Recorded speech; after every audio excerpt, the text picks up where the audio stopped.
Okay. Better. Great.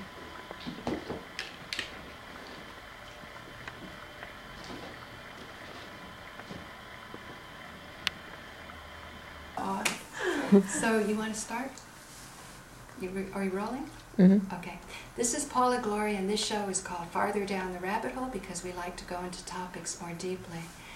This is a really special show for me today because, first of all, my niece Natasha is the camera person, and I'm really looking forward to, getting more of the thoughts of the 20-year-olds. And I'm also sitting next to a really dear friend of mine, Andrea Flaumer. Now, Andrea and I first met in Pacific Palisades when we were working at the National Center for the Transcendental Meditation movement. Is that right? We were so young. Yeah. Like, how old were we? In our 25? Late 20s, yeah, mid to late 20s. Yeah, right. We were Natasha's age. Yeah, and what I'm excited about, and I said to Andrea, come over and I'm going to get my niece, she'll hold the camera, and we'll have our first thoughts, because we haven't seen each other for probably a decade, I hate to say. Oh, more than that, I think. Oh, no. Well, we haven't had much time to talk. I mean, I think we ran into each other briefly. Yeah. When you were here once, but it's been really more than 20 years since we've really had. Right. So what I want to do in this conversation with you is to try to kind of catch up on the thoughts we had and the idealism that we had when we were young, some of the experiences that we used with meditation, maybe some of journeys that certainly I've had that were different, that got me maybe at one time to sort of turn my back on it, and other times to embrace it even more, to realize that that was an experience that I needed. Absolutely. Until I finally come recently, I don't know if I told you this on the telephone or if you looked at my YouTube site, but about 2 years ago I was doing a show, producing a TV documentary for Dr. Jane Goldberg on radioactive stones. You might want to zoom in on this if you're interested, Tasha. This isn't uranium, but it's something radioactive. And actually I gave one to Joe, and he said when he was having x-rays they had to take it off because it was affecting the x-rays. But it turns out that low-level radioactivity is something we need like a vitamin. And I particularly started to pay attention to some of the experiences that people were having with cancer.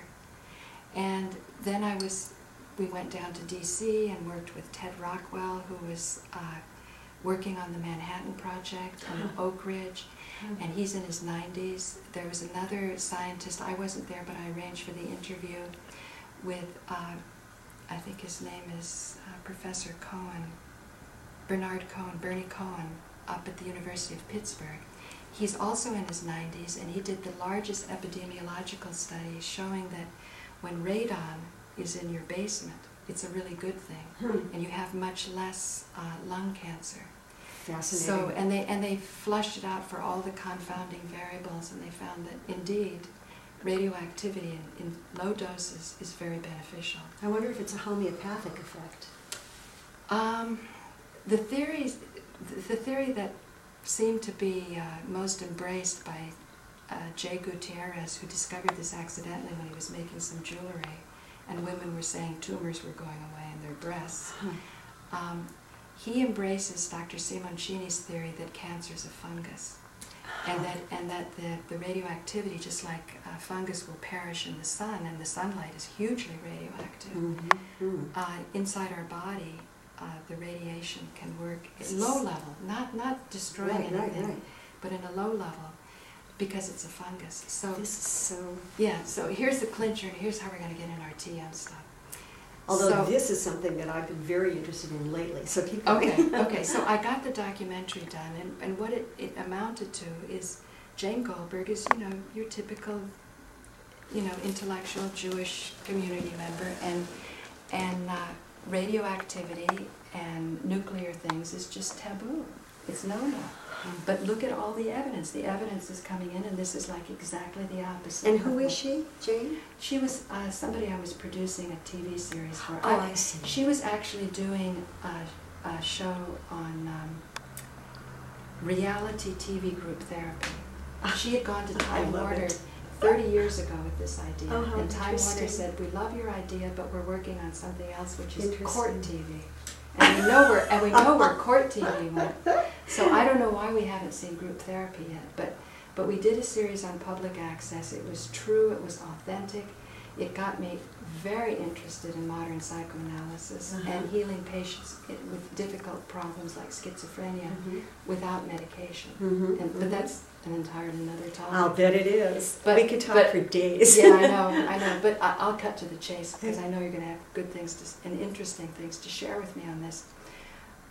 From the low-level radiation research that I was doing, I started to see something that was even more compelling on cancer, and that was high concentrations of THC, cannabis oil. And here's where we get into our conditioning and our past as people who were meditators.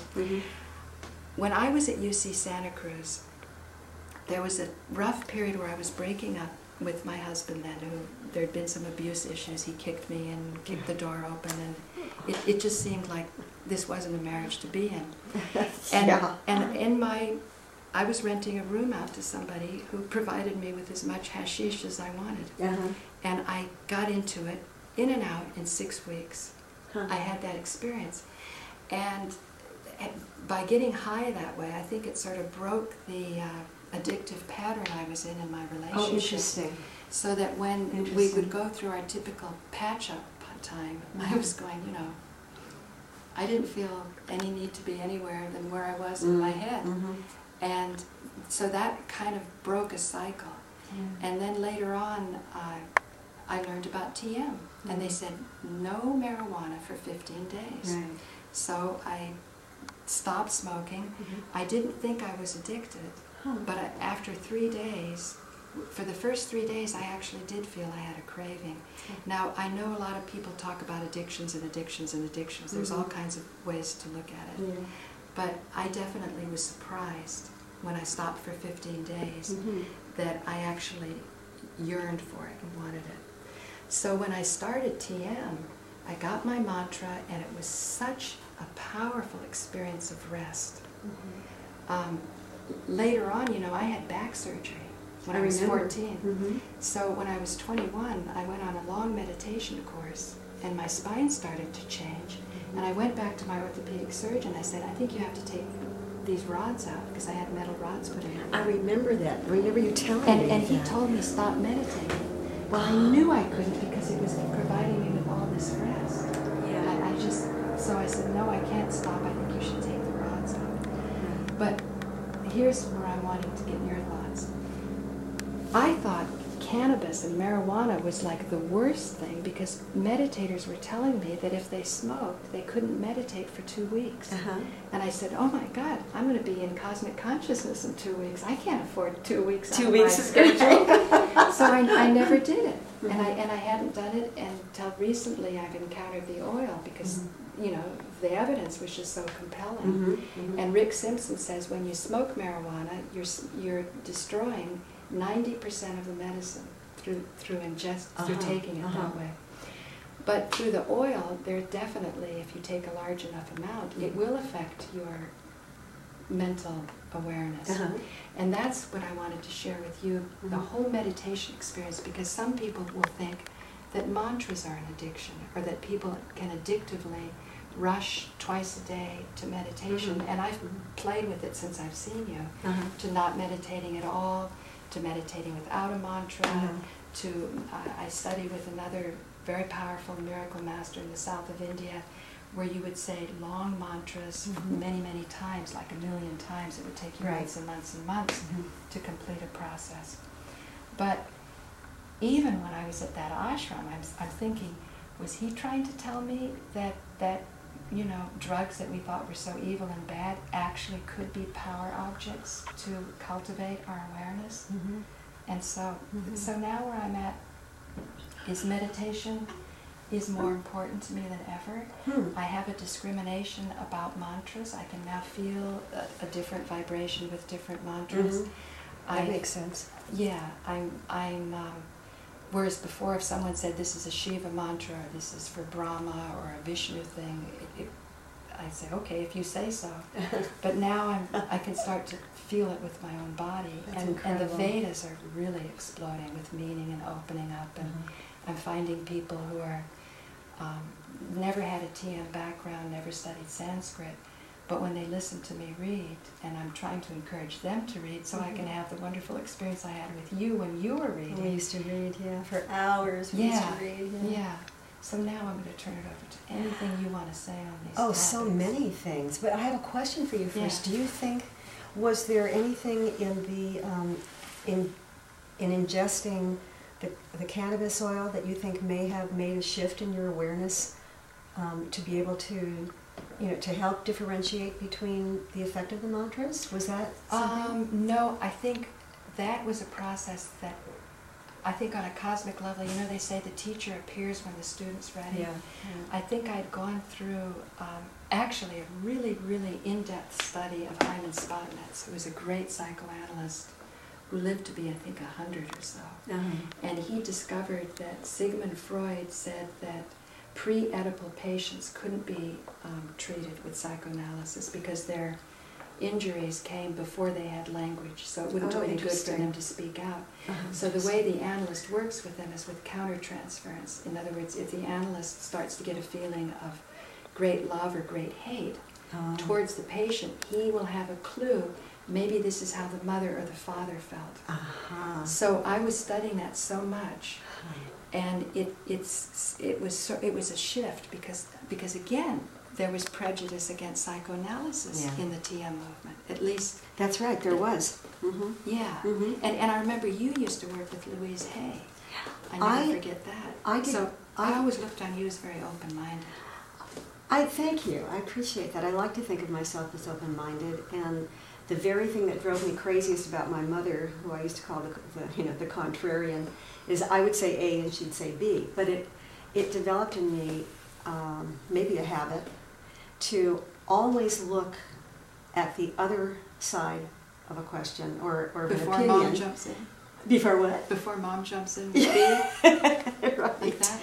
Yeah, well, but also to just think about that there might be some truth on the other side. Right. Yeah. So if I had a very powerfully held belief that seemed sort of physically held, which is part of an addiction, I believe, then I would actually question it, say, now, why do I feel so strongly about that? What is it feeding me? And is it nurturing me, or is it holding me back from seeing a greater, broader truth? Even though you might be secure with that. Even though I would be secure with the thing that I'm in, but, I don't trust security. Okay. Because I think that in security, the tendency is ossification. You just get stuck. Right. And so I always questioned.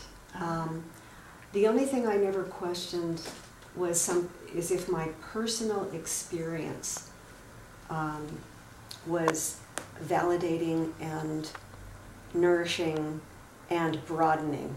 Right. If anything I did, including my meditation, and it wasn't the meditation, it was a lot of the beliefs around it, if it started to narrow my world and my thinking and my feeling and the people I associated with, then I knew there was something a little funny.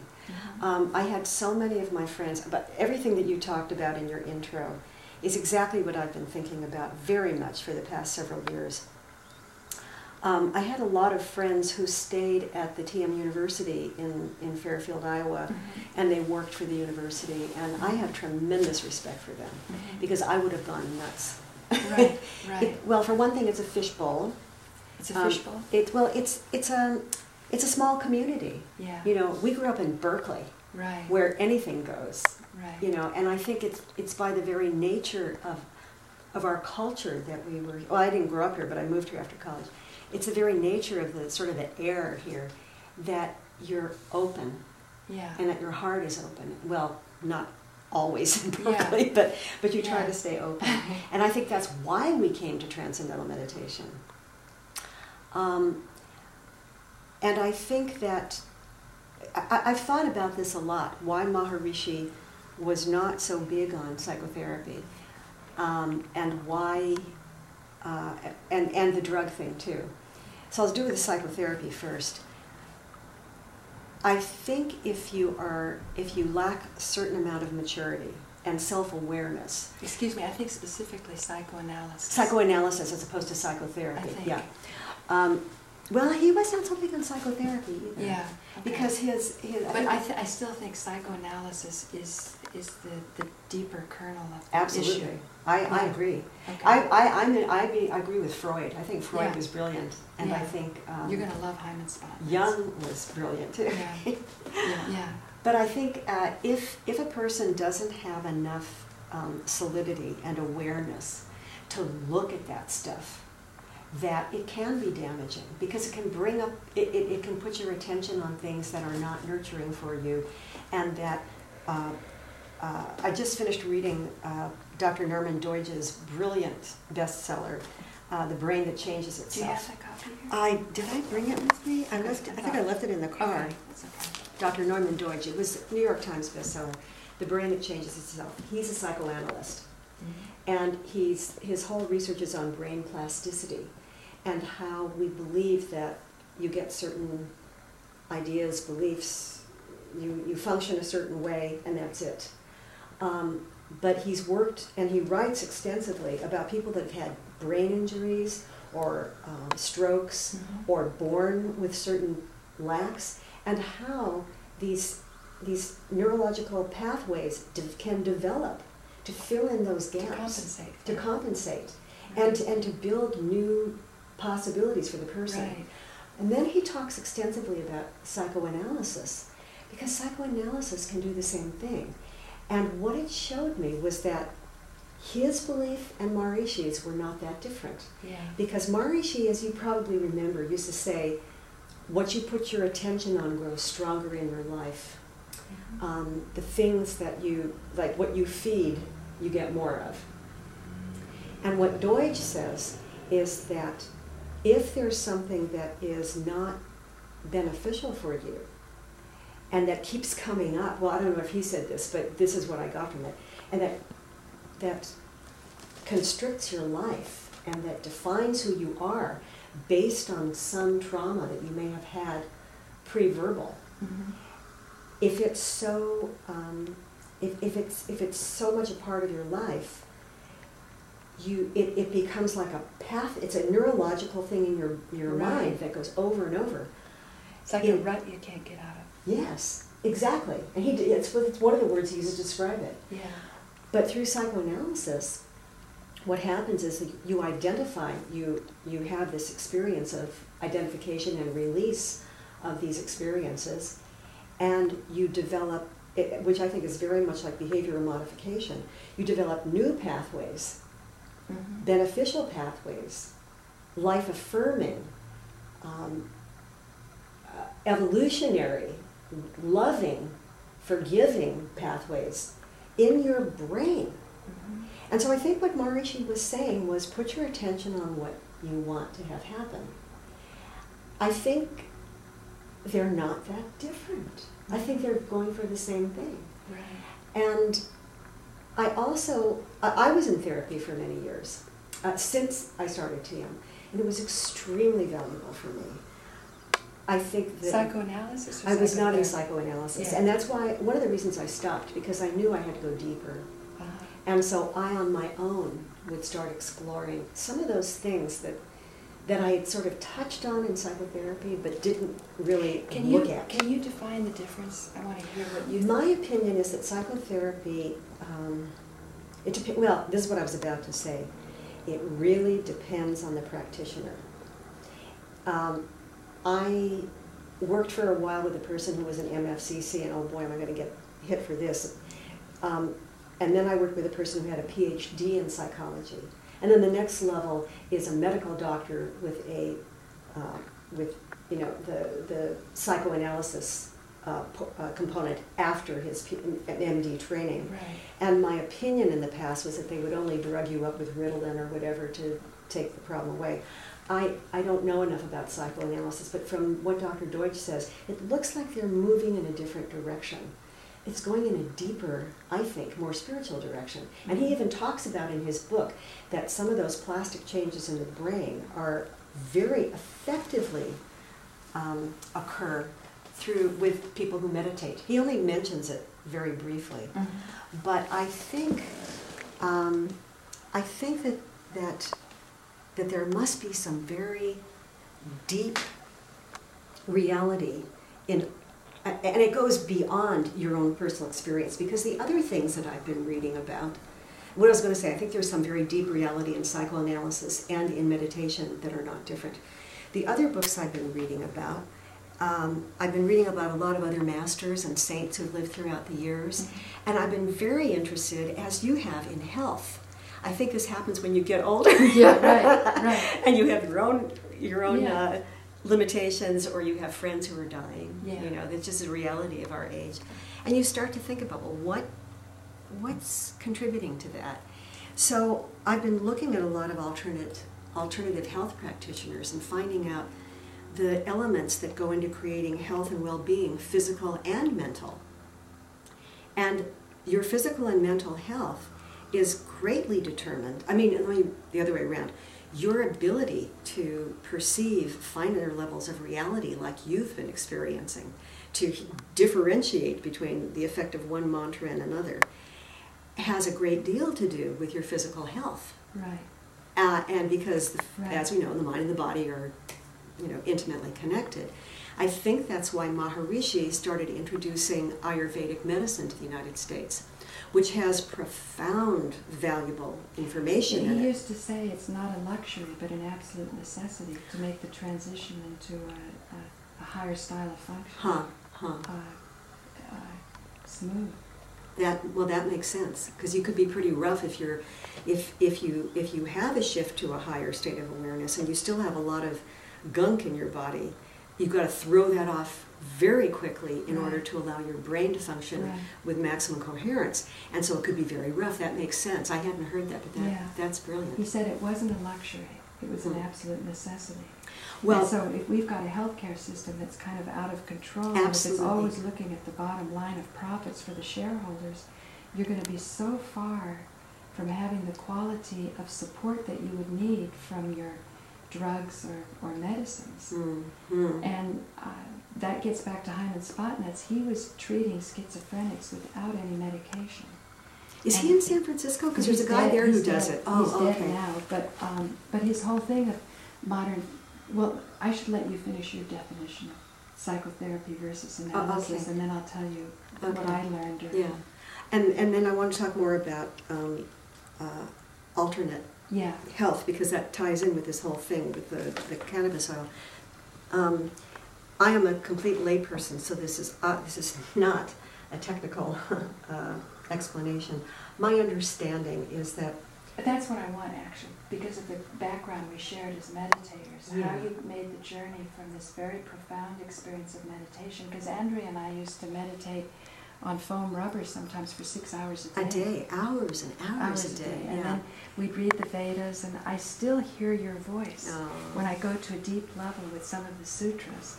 I could do that with your voice if I close my eyes. Because we were at this part of the program where we would lie down after doing this vigorous levitation stuff, which mostly amounted to hopping on the phone. Although you got pretty high there. Yeah, but some people I heard actually floated, but I never witnessed it. No. We never. But you would get, even from an exercise point of view, you had a physical workout, and then we'd lie down on the foam rubber, and because we were doing such a long practice, this wasn't recommended for people in the field to do.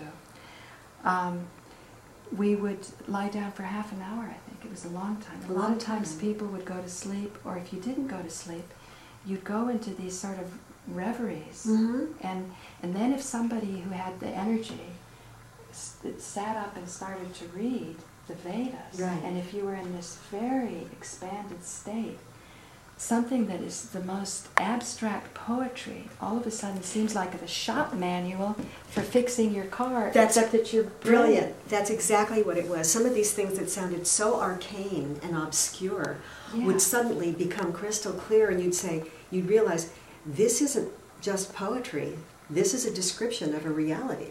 Yes. Which was, very good. Yes. So I'm saying, however you view psychoanalysis or psychotherapy, that's the expertise that I'm looking for. Well, okay, so it's interesting that you ask.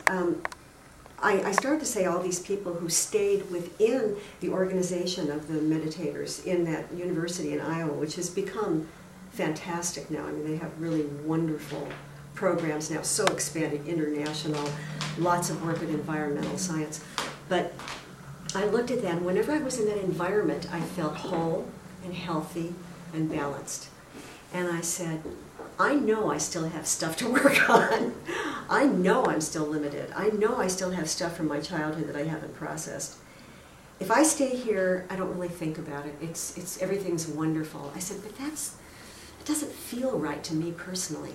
Right. I need to go out and see if I can maintain that in the world where there's so much diversity, where there isn't that purified, rarefied environment. I need to know that I can be strong and that I can face whatever demons I still have in there in the world. And this was a personal choice. Right. This was not, I did not in any way judge the people that stayed in Fairfield. Right. In fact, in many ways, I envied them, because I think in order to stay on that kind of program, doing that many hours of meditation a day, and still stay functional and work for the university or do whatever they did, right. You have to be pretty strong, I think. Well, we had 4 hours a day when we were together to get a lot done. That's right. I mean, only 4 hours a day, and we Yeah. got a lot done, Yeah. which is pretty amazing. I know. So that's one of the reasons I wanted I chose not to be there. It may have been a cop-out. It may have been that if I had stayed there, I would have worked through some of that stuff too. But I think every human being has to make their own choice. They have to know their own Dharma. They have to know what they're supposed to do. Right. And, you know, I'm writing now. I'm doing professional writing. And I realize that that's been my Dharma. And I did little things over the years for the TM organization. But everything I write about takes me deeper into myself. That being said, so the psychoanalysis, I had prejudices against psychoanalysis because I thought a lot of the shrinks that I heard about seemed a little nutty, that they spent too much time thinking, and that some of the family counselors were very loving and giving, but didn't really go deep. Right. I was fortunate to find a woman here in Berkeley who had a very strong spiritual background. She and her husband, people who call themselves Buddhists here, mostly it's a sociological phenomenon of, believing in certain, sociological equality. Usually kind of a Jewish thing, not wanting to have ultimate authority of the Old Exactly, Testament, you know. Exactly. They're a largely Jewish community. Jewish growing pains. who are atheists for the most part, but they like to be nice to each other. So it's mostly like Judaism. Yeah. Anyway, so that didn't appeal to me so much. But she and her husband actually did some really deep study and in Eastern studies, Hinduism, Buddhism. They just were very deep, profound, intelligent people. He's a therapist too. Dr. Mary Spence is her name. And I just thought, this is good, because she would take a kernel of some little thing that was happening in my life that I needed to address, and then it was like, in a way, transcending with it, going deeper. Where does this come from? What's your feeling level when you're doing that? That's very much what I learned when I read Dr. Deutsch's book. That's very much like psychoanalysis. I see. You are, you're doing the free association in a neutral, physical position, so that your mind and your body are feeling free to bring up stuff and experiencing it. And we know from Transcendental Meditation that a similar thing occurs, that when you're off on thoughts, a lot of times it's the result of some purification going on emotionally or physically. I just wanted to have a more clear view of these things that were coming up and see how they were affecting me, how they were creating ruts in my brain, and just dissect them, open them to the light of day, look at them, feel what I was feeling, maybe in a more superficial way, and then release them and find what was there. And what was there when the release came was love. And I think that's the bottom line. Right. I think that's what everything is going for. That's what Byron Katie says, right? The worst thing that can happen is love. Is love. She's brilliant. Yeah. I love her stuff. Yeah. She's courageous. I think she had some type of spiritual experience, and then she would hug people or cheer them up, but she realized it would only last as long as they were around her. Yeah. And then she started to do her work to use her presence as a crutch or a tool so people could go to the painful places. And that's kind of what my hope was. That and question their reality of those pains. Right. So your hope was? My hope with the cannabis oil is if people could use it in an educated way, could this be a kind of tool that people, when very disturbing things are coming up, could it be something that could fortify you to ease it, even if the therapist wasn't right on it? Interesting. Because Hyman, here's how I understand psychoanalysis. The free association is a term I remembered when I was in Berkeley, because Freud was always big in Berkeley. Yeah. But in modern psychoanalysis, I haven't heard that term used much. The way I hear Hyman Spotnitz's lectures, I'm listening to these lectures of 1979, he talks about the therapist's role is to allow the patient to get over his resistance to say everything. It's just to say everything. And when there's a tendency to hold back and not say certain things, the therapist will use intellectual analysis to make an intervention. But that the intellectual analysis, like you do this because this happened when your mother was like this, that's like going to have your car fixed and being told by the mechanic you have a bad radiator. Until you actually fix the radiator, you're going to have a bad radiator. So just having that knowledge doesn't help. that the radiator is bad isn't actually going to help. But you use the intellectual determination so that you can make an intervention. When the intervention would be, his discovery was that the schizophrenic, at that pre-Oedipal time before language, has his rage drive coming out. You know, Freud was a dual drive theorist, that we have love and hate, unity and division. And that when the child is not getting the milk or whatever, and is enraged that he's not getting what he wants, because the infant has, just the way they grow so quickly, well, so is this love thing and this hate thing very intense also.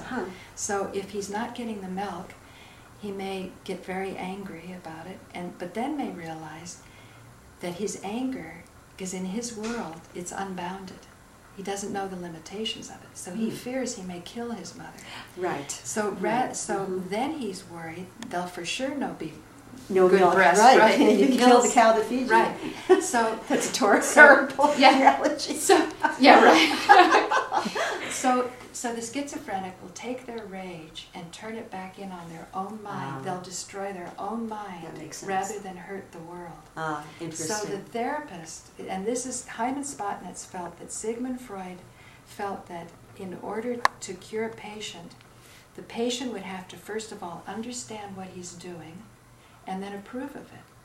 So Hyman Spotnitz said, all I have to do is get this schizophrenic who's turning his rage inwardly, so he's not even aware that I'm in the room, because some of these schizophrenics are so in their own world, and that's why Freud said they're not suitable for analysis, because they don't even know you're there.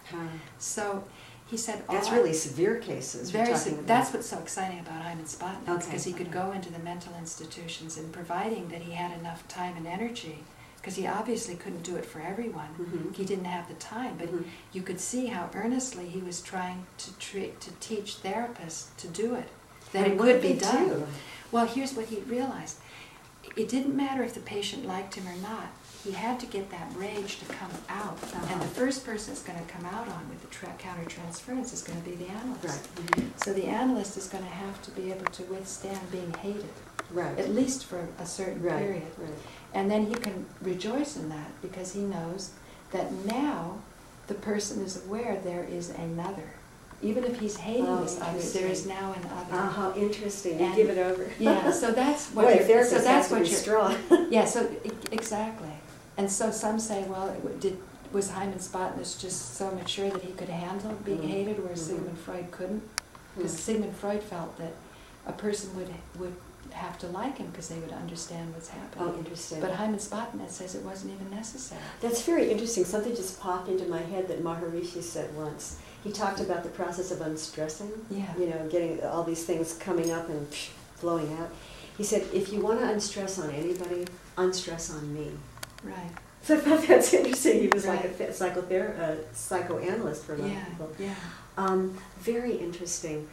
One of the things, so many things you're bringing up are just triggering. Well, anyway, Hyman Spotnitz used no medication, but psychoanalysis was put under a medical rubric by mistranslating Freud, and when he said soul, there's a perfectly good word in German for soul and for mind. But they decided whenever he said soul, they would translate it as mind. Oh, putting it under a medical rubric, so that today Jane Goldberg told me that if she writes into insurance and says that the patient needs medication, they will have unlimited sessions. If she says they don't need medication, they get 20 sessions. So there's so much pressure now to medicate people. And that's why I'm saying my preparation before the cannabis oil came with this deep investigation of psychoanalysis and appreciating a man who could do it with no medicine at all. Yeah, brilliant. But the cannabis is a whole plant, see, so Yeah. some of the side effects and the highly addictive effects of some of the medications that they give to mentally ill people that keeps them kind of in a semi-death comatose state so they can warehouse them. Yeah. Isn't the kind of thing I'm talking about. No, with I cannabis oil. get this. I get this. Yeah. Among the other books that I've been reading are about a lot of the other masters in India, and there's a huge body of information and history about Ayurvedic medicine, and apparently a lot of the or some of these masters, I don't know if they're masters or just beings who have become highly evolved, used cannabis. And the whole question about the soma plant, I did an article for a friend's newsletter. Let's look at the ninth Let's see if I mandala. have any of How them. about the ninth mandala? Just, we could look at the ninth just mandala. you can zoom in on this. Right. You want to describe what this is? Well, the ninth mandala of the Rig Veda is called the Soma mandala, and again, if you read it literally, you will think it's describing the effects of a drug, of the soma plant. And again, if you're, like Paula was talking about, in that sort of restful reverie after we meditated, some of the words and some of the knowledge, you suddenly realize a whole other level of reality in it, a whole other level of meaning and power. When I wrote an article about Kaya Kalpa Yes. is supposedly this process that you can go through. The story is that someone would go into a cave for I don't know how many days, weeks and months. I and heard it was 9 months, and your well, hair it falls varies. out. And your hair teeth falls out, your teeth fall out, your skin, and then you renew. So, It's like so all you meth addicts, you can rejoice you get your teeth back. Oh, God. that's terrible. People are having teeth fall out from pharmaceuticals, Oh, too. absolutely. You know. I wouldn't doubt that for Yeah. a minute. A lot of other side effects. I mean, the reason I wear hearing aids, I mean, who's to say? I'm of the age, I have a family history of it, and I grew up around musicians, but I used to get migraines, and they would make me crazy. And the only thing that ever worked, well, if I had the time to not allow myself to get angry, that was a big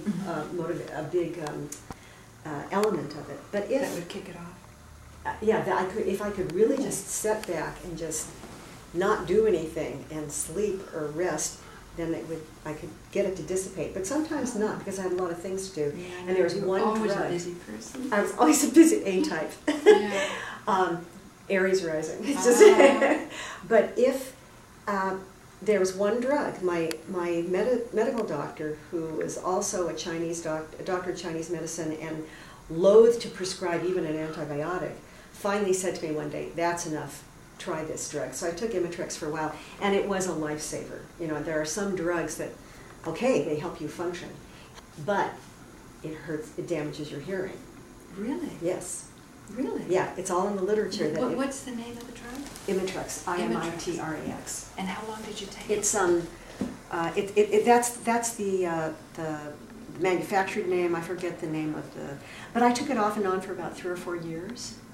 And I even now occasionally will take it if I don't get enough sleep, or if I've ever had red wine, or chocolate, or anything like that. It depends on, and this ties in with something else too, with having to do with the health of the body. But so I started thinking about the whole thing about regenerating your body and about kaya kalp. And it's very complicated and very confusing and very contradictory information out there. They say that there are certain herbs that you take. You go into this cave. You only can drink certain kinds of milk from, I think it's a black cow or something like that, that has to be heated or treated in a certain way with a particular kind of herb that's developed with a formula that has been preserved by people, I think it was from the Tamil Nadu region, because a lot of these things come from Tamil in South India. And you have to do it just right, and then you can come and be regenerated. But if you go in and you can die if you do it wrong. So you really do have to know the chemistry of these things. My opinion from looking at health and looking at various alternative health practitioners and being interested in not only Ayurveda, but the other thing that Maharishi brought out was Jyotish, which is Vedic astrology. You're coming into this lifetime with a body and a mind. You've chosen the parents so you have the DNA of those people to work out certain things in this lifetime.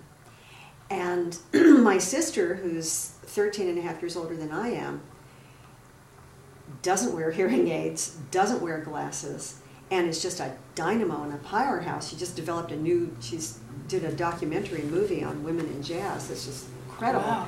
She has incredible amounts of energy.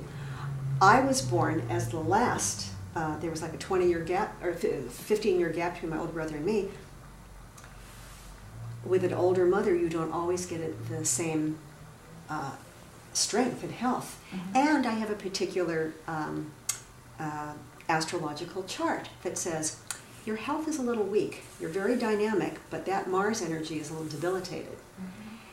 Having that information has allowed me to look more deeply into what the problems are. Well, that debilitated Mars energy is in my house of mother and home and nurturance. That is what sent me looking into psychotherapy. So it's like, oh, how interesting. Meditation led me through these auxiliary things that Maharishi introduced to look at myself in a broader view, not just as somebody who just needed to sit there and meditate for so many years and become enlightened, but as a person who has certain physical imbalances and certain predispositions and certain characteristics based on my family history.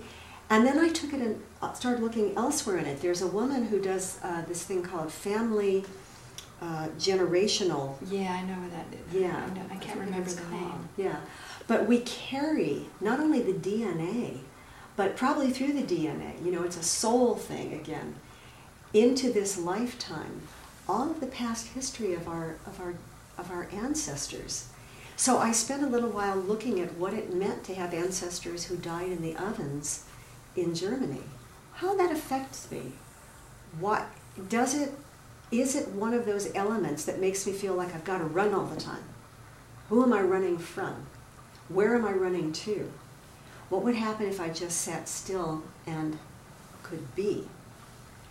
And that brings up all that anxiety because it comes through the DNA, through my physical body, through the signals that your parents send you, through your karma that who knows how far back it goes, not only in your 7 generations back in this lifetime, but who knows how many times you've been on a battlefield, No, in a certain way, we're all descended from cowards and rapists.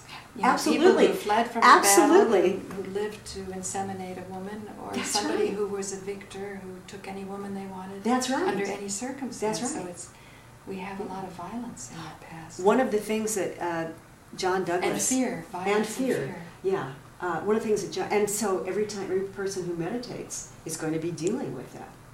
Yeah. Any person who willingly looks deep into their, I mean, this whole country, there's a lot of fear in this country. Any person who looks deeply into their behavior, into the dreams and the desires and the goals they have, is going to see some element of, I mean, if everything we did was just based on fear, then all this beautiful world wouldn't be here. I mean, there's a lot of beauty in the world that people have created. But there is a lot of fear.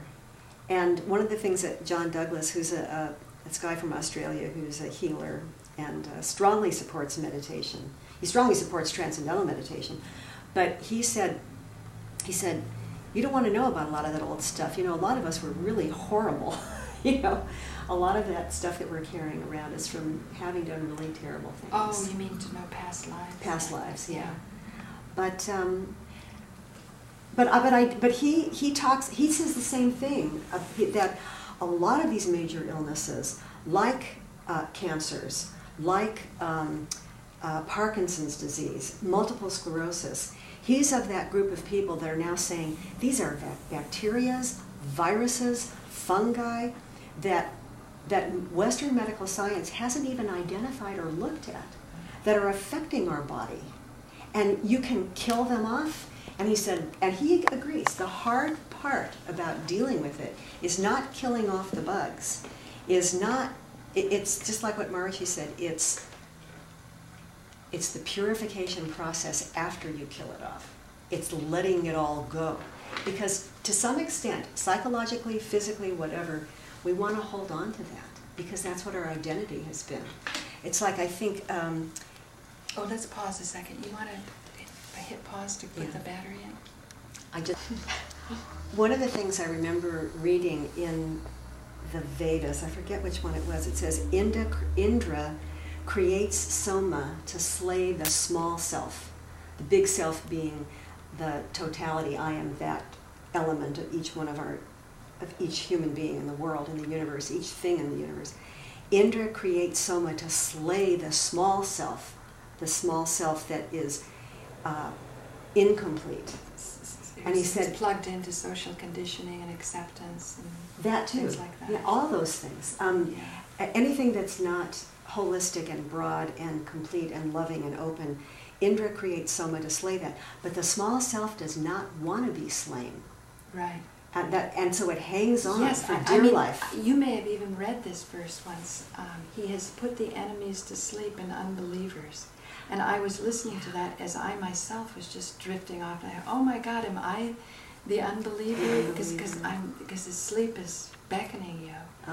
That was the place where the Vedas open up, that in-between. That in-between place, yeah. Anyway, I'm sorry to interrupt. No, that was, I think it's just tying in with the whole thing, that all these things that are coming up now, I really believe that you know, Maharishi died, what was it, 4 years ago?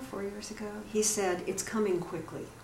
This transition to the kingdom that Jesus talked about, this transition to a bigger world, he says it's coming. It's coming very fast. And I look around and I see what you're talking about with this oil. It's very fascinating. I should research it more. There's some evidence that in the Old Testament they mention it, and in the internet they're calling it the healing oil of the Jews, and that it was supposed to be the prerogative of kings and priests. Oh, but if we're living at a time of the internet where knowledge is coming out, the big question is, are we ready to be a nation of kings and priests? And in a way, our Constitution makes all individuals sovereign. And if that's true, we desperately need this knowledge. That's beautiful. Otherwise, everyone talks about drug addiction and drugs are ruining neighborhoods instead of looking at, well, you know, what about the housing in the neighborhoods? What about the education in the neighborhoods? What about the job opportunities in the neighborhoods? Why be heaping it on maybe something that just keeps it together? Right. I don't know. You might be, this is parenthetical or tangential, but you might be interested in knowing that we have, I say we, because I still feel I am part of the Transcendental Meditation movement, just because I meditate and I follow what they do. They've raised huge amounts of money to teach children in the inner city Transcendental Meditation. In schools, like entire schools have learned to meditate. And they have there's this woman, David Lynch's wife, found this group in Los Angeles of these child prostitutes that they've raised money to teach them to meditate. They're teaching children in the City of God in Brazil. But hopefully they'll also give them an education and, but yeah, another, that's part of it. You know, occupation. Oh, absolutely. In South Africa, they have a school there and a university where they teach them practical skills in the world, job training, and meditation. Because they recognize that yeah, you can build somebody's consciousness, but then you have to give them the tools to work in the world. At the university in Iowa, they're working a lot on alternative energy, huge amounts. But I think that what about that there's 5,000 patents for free energy that are all locked up because of the patent secrecy law? I wouldn't doubt that. You know, I wouldn't doubt that. Did you hear about that? Those two Italians recently? There's two Italian scientists who say that they have created not exactly cold fusion, but lukewarm fusion. It just came out a couple of weeks ago in Electronic Times, and that they have been heating an entire factory for 2 years on it, and that it's a shielded device that uses copper and something else and nickel, and that and they say, if it's true, that there is no radioactive waste. But this would mean extremely inexpensive energy for the whole third world, for the whole world. It would change the world overnight if it's true. So now we need to really be very serious about our spiritual connection. So otherwise we're going to have this Thanatos drive destroying everything, to use that power for destruction. Right. That's exactly because right. There's very good arguments that the destruction in the World Trade Center didn't come from normal weaponry, that buildings just don't turn to dust in 11 seconds with you know, your typical controlled demolition therapy. I've heard some of therapy or weaponry. I've heard some of that. The reason I don't completely buy it is because I heard that they did not allow asbestos in the building because the environmental people said that you can't build this with asbestos, and that there was no shielding in the core. But it's too big a topic. It's another topic entirely. You know, let me just say one thing in defense of people who were critical of TM being taught to outcasts, because that's essentially what we were. That's right. It was an initiation that was only supposed to go, like if the oil in the Old Testament was only supposed to be for the priests or the kings, these mantras in this initiation was only supposed to be for the Kshatriya class, those that would go out and fight for the kingdom, or the Brahmins that were chanting the Vedas to keep it all together. And that if you gave this level of silence to somebody who wasn't versed and prepared in the Vedas, that it was not doing them or all of society a service. For example, you say your sister, did she do TM? Yeah. They all started, my whole family started before I did. Yeah. But I would think that just the jazz music itself is something very, very healing, very rewarding. Right. And if you give somebody too strong an experience of silence before they found out how they make their contribution to the world, it may be like introducing a child to too strong a pleasure with the, you know, when the concern about a child coming to sexual maturity at the right time, and they have their sexual experiences at the right time. If too much pleasure is given to a child when the system hasn't matured, it can be overwhelming. And I know Maharishi didn't want children under 10 years old to be closing their eyes. Yes. It really depends on the individual. You know, I think that's why it's good that it's an option. You know, that nothing is required. Like even in the schools where they teach, the kids choose if they want to or not. And so with cannabis, you can't choose; it's illegal. Yeah, I know that. I understand that. Yeah, but I think a couple of things you're saying. First of all, one of the things that I loved that Maharishi once said was he said you can transcend through any of the senses. You can transcend by looking at a gorgeous sunset, and just that, you know, or listening to beautiful music that moves you, whether it's rap or classical or jazz or African drumming or a didgeridoo. You can transcend through a piece of chocolate. My husband does it every time. His eyes roll back in his head. But yeah, so I think that definitely, yeah, there are many. I mean, if you look through the history books of all these spiritual people. They've transcended. Some have done it spontaneously. Simoncini was talking about the whole range of what a doctor should be. He said it should be all the way from priest to like a mechanic.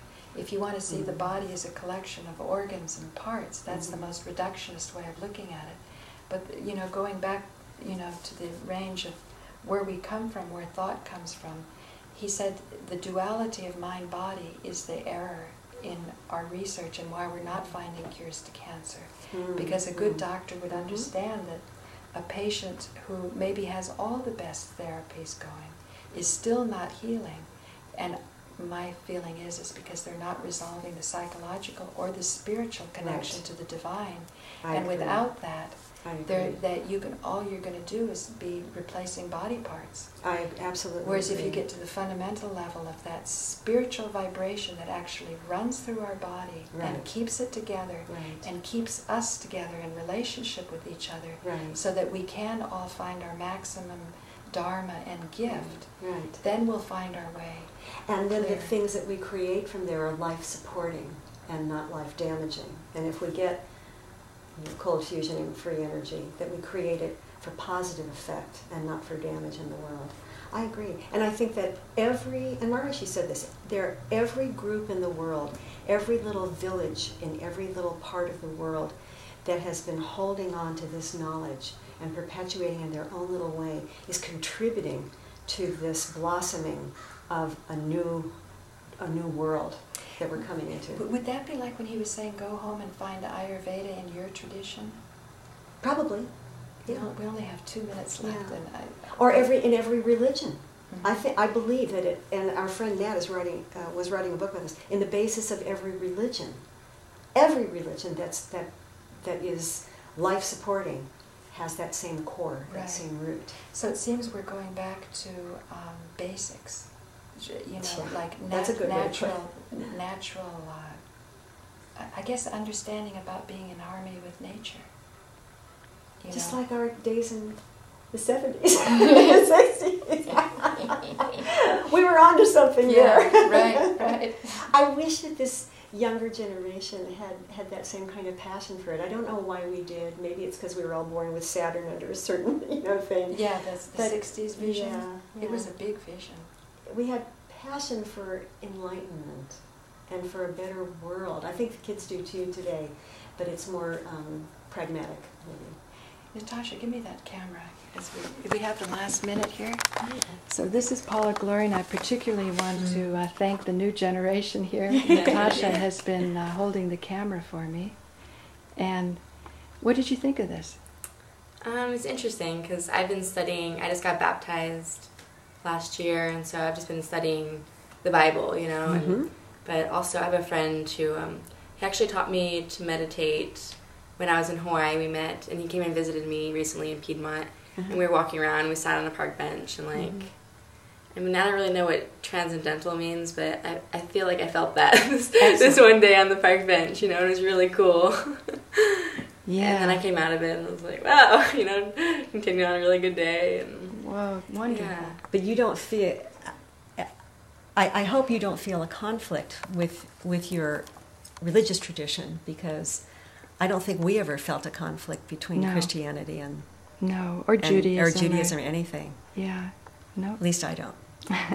And I don't think many meditators that I know, any do. So you can hold it again, I'll just say goodbye. So this is Paula Gloria, and this has been an episode Farther Down the Rabbit Hole with a dear friend of mine, Andrea. Thank you so much for having me here. And taking this sort of journey. Continuing the journey. Yeah, thank you. And thank you, Natasha. Bye. But I would say about 6 months before the cannabis oil, I discovered it, or even just the knowledge of it. It took me a while before I actually encountered the oil.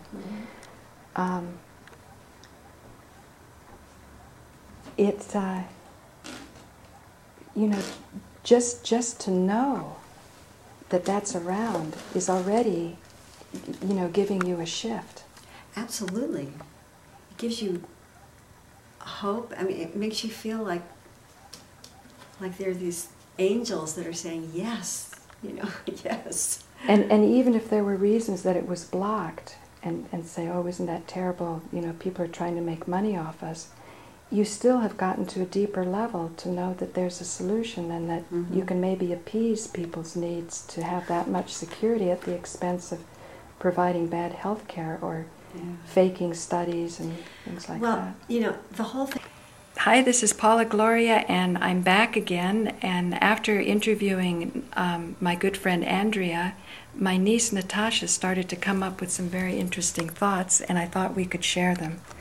So, Natasha, what were you starting to say about different... Just speak from your heart, honestly. No, you were saying about the conflict of traditions that we didn't feel as meditators it conflicted with Christianity or Judaism. Yeah, I think that's one of the benefits that we got from meditating was that we felt no conflict with any other religion or even spiritual path to a large extent, because we're all, you know, that whole thing of that phrase from the Veda, I am that, thou art that, all this is nothing but that, that total, complete, unbounded bliss. But I hadn't been too familiar with the Bible, to tell you the truth. Yeah, I have not been that familiar with the Bible either, but there's profound truth in the Bible. I mean, there's profound truth in the Bible, in every religion. You know, there's a man named Rick Strassman who got a grant from the NIH, I think, and the DEA to study DMT, a psychedelic. And he was kicked out of his Buddhist community because of that. And he turned to the Bible. He went back to his Jewish tradition. And he started to tabulate the results, and he felt that they were more having to do with the Old Testament than the Buddhist. He was expecting the white light and all of that. So you don't think of the Old Testament as being psychedelically influenced. But he made very compelling arguments and waited 15 years before delivering his first lectures about it. But anyway, Natasha? Well, I get stuck, because I have a friend actually who, you know, I was telling you, who came and visited me, and he's into meditation, and, you know, when I met him, he was reading both the Bible and the Bhagavad Gita. And, you know, I've been going to church for, not my whole life, but I've just gotten really, like, into it, like, every Sunday, every Wednesday for the last year or two. Good for you. And, that's encouraging. yeah, I don't know, yeah, like, I just want to get in touch with God and Spirit, you know, but, you know, the one thing that always gets me is they always say, you know, like, or Jesus said, I am the way, the truth, and the life. So then I get all like, well, then this is the only way, you know, and then, so then when he talks about the Bhagavad Gita, I'm like, no, like, I don't want to go there because I've already, like, you know, being baptized, I felt like I made a commitment, like, I'm marrying Jesus, you know, like, I'm going to study you my whole life and nobody else. And that's, I don't know, that's how I feel. I don't know that that's a problem. I guess, yeah. I think this is good. Yeah. I think, you know, that I love that I am the way, because when I was on my meditation teacher training course, there was a girl who had the same question about that very thing. And I'll never forget when Maharishi said, he said something like, absolutely. And where did he go when he said, follow me? Where did he go? He went to the transcendent. And I really believe that people who understand Jesus' teaching. I mean, this is a little unfair for me to say as a Jew, because I don't have a lot of, you know. He was one of yours. What was that? He was a Jew. That's right. That's right. He was a Jew. But I just think that people who are committed to their Christian religion and follow the tenets that Christ gave and commit to that path can, you know, you can transcend on Jesus. I mean, an awful lot of people do. So you can do that, and you shouldn't feel bad about that. At the same time, I just think that, I know that there are a lot of people who think that meditation is a corrupting influence, and that's just not my personal experience. Well, in TM, they were thinking psychoanalysis was a corrupting influence. Didn't Maharishi say, if you hate your mother, you'll never be in cosmic consciousness? That's right. And the whole idea of accepting, if you have hatred in you, just to... Jane Goldberg told me that the goal of psychoanalysis was for the soul to be liberated. to think every thought, to feel every feeling. You have access to all thoughts, to all feelings, but you don't have to act on them. It's when you don't have access to them, or you feel you're bad for having those, and you're trying to suppress them, that it then pops out in very bad ways. And I think that goes with suppressing, like if you're committed to, for example, if you're committed to Jesus and you're interested in something else and you repress that, that could create a problem too. But I think it ties back. If you're interested in Jesus and you repress your interest in Jesus? No, and you suddenly become kind of interested in other spiritual traditions that have an enlightened master or someone who speaks spiritual truth. And if you suppress your interest in that, you're creating a conflict in yourself. Maybe the concern, though, is not to be exploring endlessly different paths, but that there's actually a place to get to. That's what I think Jen was saying, that you could think every thought, have every feeling, but know that you didn't have to act on something that... Well, I think the one thing that makes me feel, that sort of summarizes it, if that phrase from the Vedas, that I am that, thou art that, and all this is that, then there couldn't possibly be a conflict. And that everything, the dark and the light, the bad and the good, the mundane and the glorious, is all part of that. And I am that too. Then there's no conflict. But the thing is, are you producing the results? You want to hold this and point to me? I don't know, maybe it's not going to work because the light is... It's too dark. This was not an area that I am prepared to talk about. But I do want to get into it. I just want to say that I went to India to a remote part to see a guy named Ganjanan Maharaj. He was dead. He was a saint. And part of the reason I went there is because his name, Ganjanan, and I knew I had a prejudice against cannabis. So I thought, if I see this kind of saint. Apparently, when he was alive, at one point, they have books and you read about his life. At one point, somebody came to town that was a Brahmin saying, I'm that, thou art that, all of this is that. And Ganjanan Maharaj was sitting at a little stage or something, and he set it on fire. And he said, if you really are that, and all this is that, you can come and sit with me in the fire. And that's when this man, he worshipped him and realized that although he had all the book learning, he didn't really have the capacity to sit in the fire and be one with the fire. And that's where I think with Jesus, they always talk about his miracles, that he was actually healing people and the walking on water. I mean, what's your thoughts? Story just reminded me, there's something in the Bible, like these three guys, and they're in the kingdom, and they're basically told to bow down to this one king. And they're like, no, we only bow down to the Lord, Yahweh. Or, I don't think Jesus come. This is the Old Testament. And so they threw them in the fire, and they weren't burned. They came out unscathed because their faith or whatever. But that just reminded me of that. Well, that's what I meant about that you actually go to a place, the divine, or liberating the soul, how they would say it if they correctly translated Freud. This one lady, when I was going to that school of worship up in Reading, her class was all about talking about going to heaven. And so that was really interesting to me. So there's a lot of people in that class, and she had us lay down, and in a sense, it's pretty much just meditating, because we were laying there, eyes closed, and she's like, all right, now imagine Jesus is coming up to you, and what is he saying? Is he doing anything? Da da da. And she kind of led you through steps, and you could either go with it, or I had a hard time going with it, but but then this other lady was talking about her experience of going, they have all these terms the third heaven or something, and she gives us really great description about how God, because they talk about the Trinity, God the Father, Son, and the Holy Spirit, and how she was a little girl, and she ran up to him, and he was this big, God on a chair, and then all of a sudden Jesus came out of him, and then the Spirit came out of him, and they all went back into one or something, and and also that he had this like big heart, and that she all of a sudden turned into like this little like puzzle piece, and she fit like right in his heart, like right where that little shape is, you know, like I don't know, all these cool little things. That's sweet. Yeah.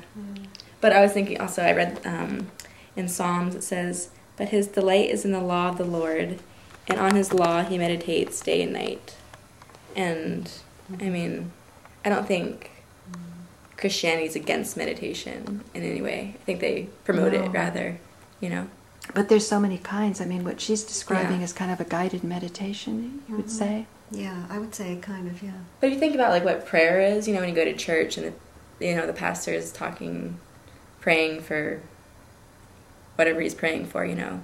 Maybe that's not exactly obviously the same, but... Have you ever felt when you were praying or doing some process with the Bible that you charged yourself up and then you were able to go out and help somebody with it, that you actually relayed that energy? Yeah. So I went to the school of worship, right? And worship basically, I mean, it's boiled down to, you know, singing and dancing and for God and like worshiping his name. And so we sing these songs, you know, like praise to God and da-da-da. And so there was probably 300, 400 of us in this room, and just like the sense, like you were saying, you know, you had that like sense being in that, wherever you were staying and meditating, how it's like pure in there, and everybody like wanted the same goal. So we were all singing the same songs in harmony, and like you close your eyes and you almost felt like all these angels were like around you, even though you know the people, but like I bet they were still souls. Yeah, I know. And you know, sorry to go on, but no, you know, my friend Cheryl, she's been a big influence of why I'm probably Christian in the first place, because I've been going to church with her ever since I was little. You know, I'd spend the night and she would take me with her in the mornings. And she told me one time that because she'd go to all these Pentecostal like churches with her family, and she was praying and their hands were out, and like she could feel like something like hot come into her hands. And this lady afterwards told her, she's like, I saw an angel, and she was pouring like anointing oil into your hands, you know, and blessing you. And so I think it's cool that you're, you know, like talking about the oil and the anointing oil. And one time I was sick at church, and they say go to your elders and have them anoint you with oil and pray for you.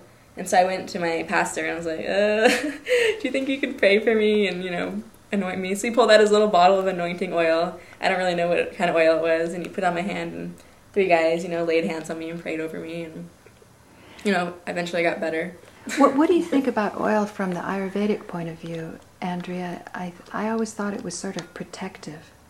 Oil? The oil. Remember we would, with the panchakarma, Oh, yeah. we would use that sesame oil. Did you ever study it? They use herbalized sesame oils, and it's supposedly designed for your physiology. So whatever your imbalance is, they put whatever herbs or the oil that would be appropriate to help you.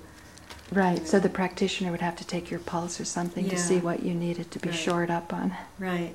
Well, what do I think about it? I love it. I mean, especially at this time of life when you're older and you're drying up, it's really nice before I shower to use herbalized sesame oil, and it just sort of goes deep into the body and sort of settles you down so that you can have a spiritual experience, because if your body is, again, from the same thing we were talking about in the other show, if you don't have to have a healthy body to have spiritual experience or achieve enlightenment or whatever you want to call it, but it helps. Yeah, it's actually funny that, you know, you've been talking about oil the whole time you've been here, and just I found this like Burt's Bees, which deals with like beeswax and oils and stuff, and so I've been using it like on my legs, and then on my face, and on my hair. Actually, there's like avocado oil, and just like I feel like I'm rehydrating myself, my body, you know, because they say our body is our temple, you know, and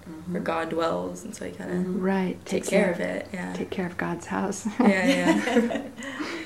That's actually a good thing. You know, in Ayurvedic medicine, they describe 3 sort of elements of nature: Vata, Pitta, and Kapha. Vata is movement and motion, which is related also to the electrical system of the body, the way the mind thinks and the nerve impulses.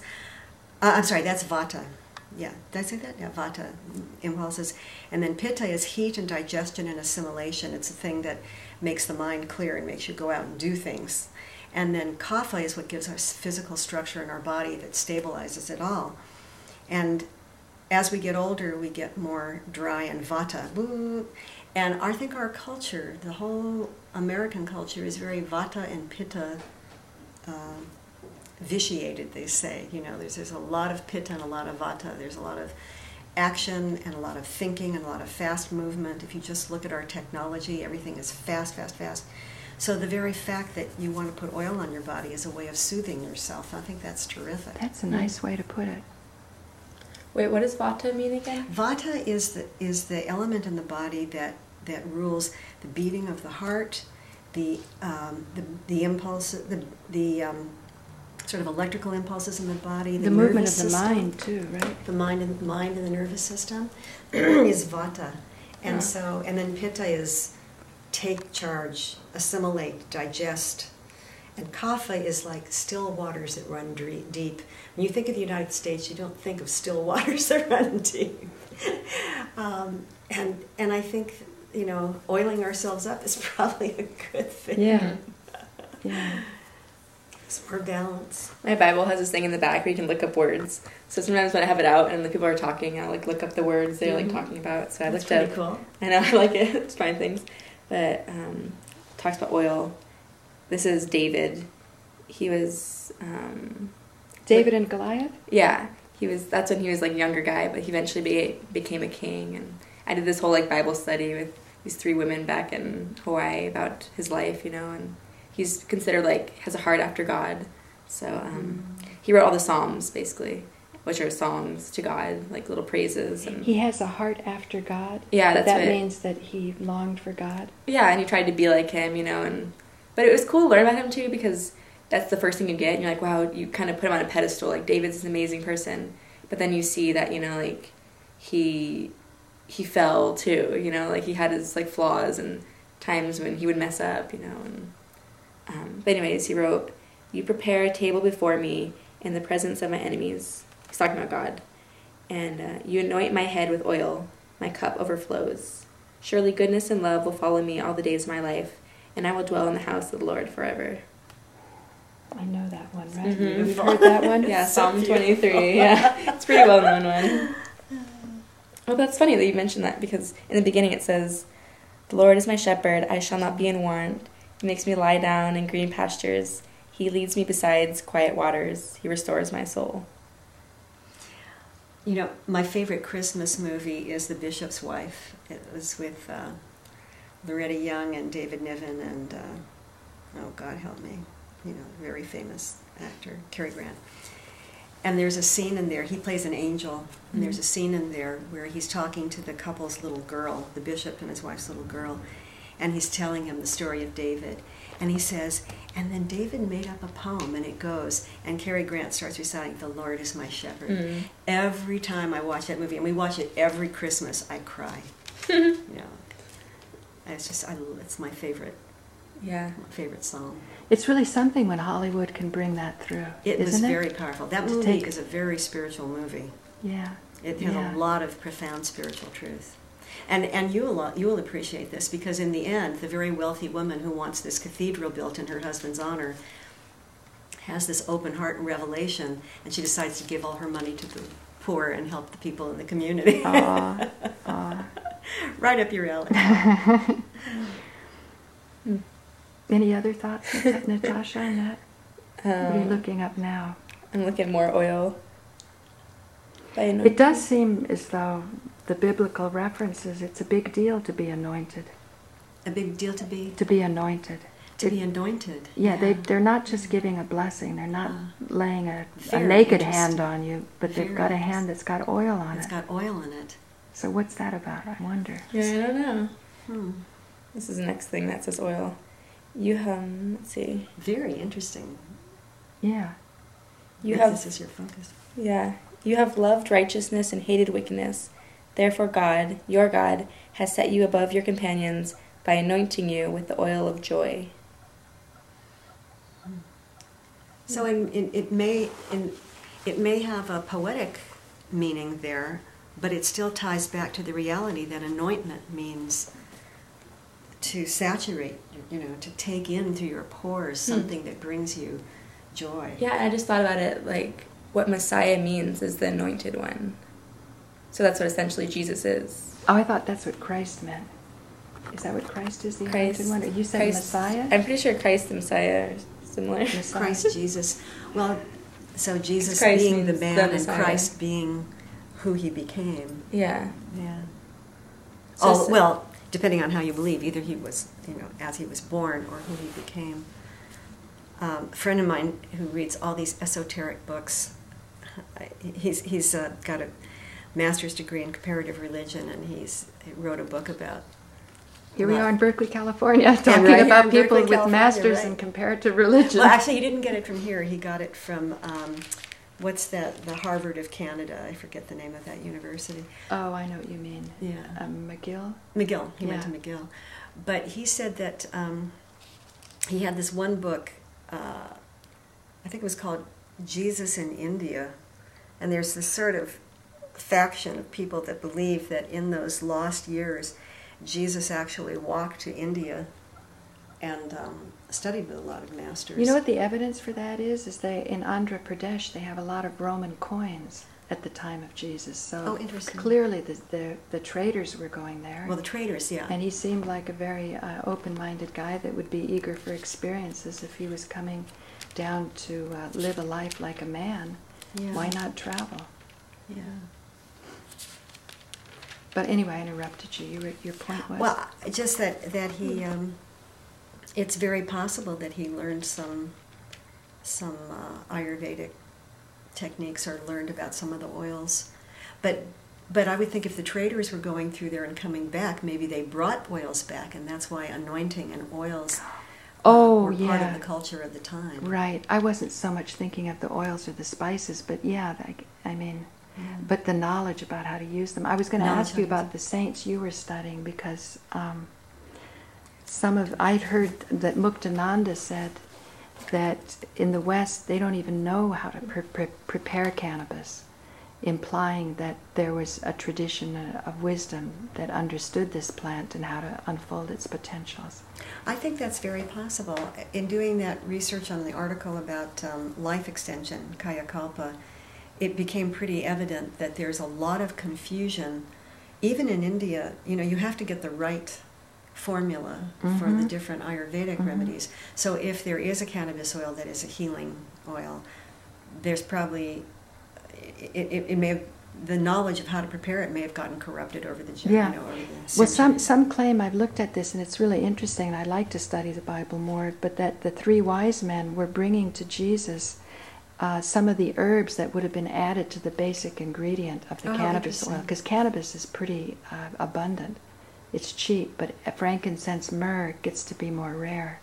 So if it was an actual formula, then that was supposed to be him moving out from the Jews into the Gentiles, because these three kings were not Jews. Right. So, but they recognized that this would be a being who maybe could bring out the potential of it, because you don't want to be throwing pearls before swine.